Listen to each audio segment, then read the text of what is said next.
Let's paint together.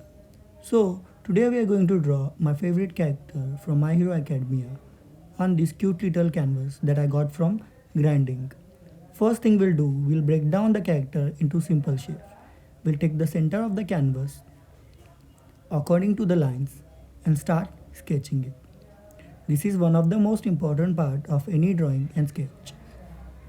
Once the center is done, we'll draw a circle and two small circles inside of that basic skull that we got of this character. According to the eyes, we'll take the measurements of a nose and hairs. Slowly but surely, our character is starting to resemble the reference. Now that we got a basic structure of a face, we'll start adding the other details like hair, his neck, and that uniform. Now we are almost done with our basic structure of this reference. Here comes the second part.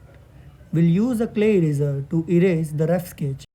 Now that we are satisfied with our rough sketch, we'll convert it into our final sketch. Whenever you're giving the detail to final sketch, you should use a lead pencil or a HB pencil. I have been using many canvas since last few years, but honestly this canvas feels very soft. My pencil is moving so naturally and softly. As you can see, our character is already taking a shape, everything starting to align, and I'm really happy about it. I hope you're also enjoying this.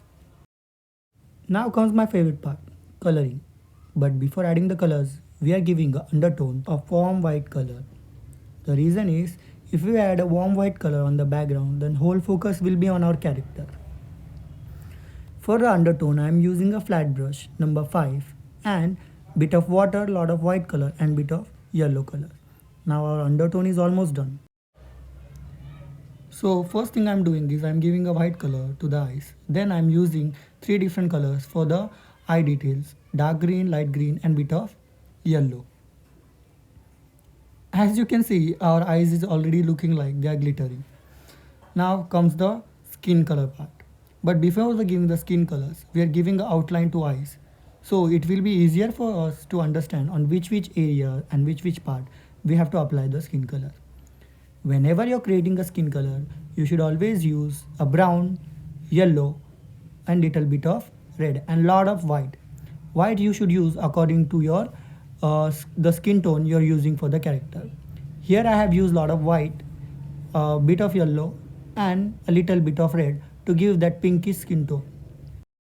For applying the skin tone, I am using 5-point round brush.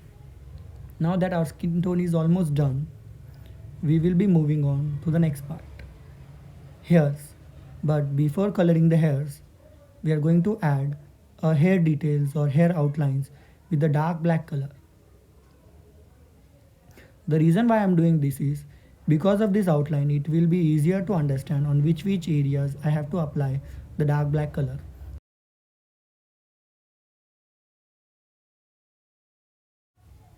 Now that our hairs are almost done, we'll use the same black color for his uniform as well. And whenever you're applying the black color or any colors, make sure you use the proper brushes. For details, a small brush, 0 point, and for the big areas, a round brush or flat brush, 5 point or 4 point, or according to your space. So our uniform is done, his backpack is also looking good. Now comes the light and dark areas of hairs. On the left side I am giving dark green and on the right side I'll be painting light green. For the light green I use a bit of green and a lot of yellow. As you can see, our character is already taking a shape and actually I'm loving it. Now after adding some few details in hairs, here come the scariest but also the exciting part of any painting, outlining. For outlining, I'm using 0.0 brush.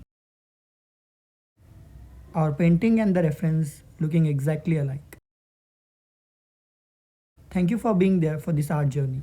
For more tutorials, for more videos, follow the Grandink and don't forget to subscribe and press the bell icon. I'll see you in next video. So till then, keep creating, keep making, keep growing.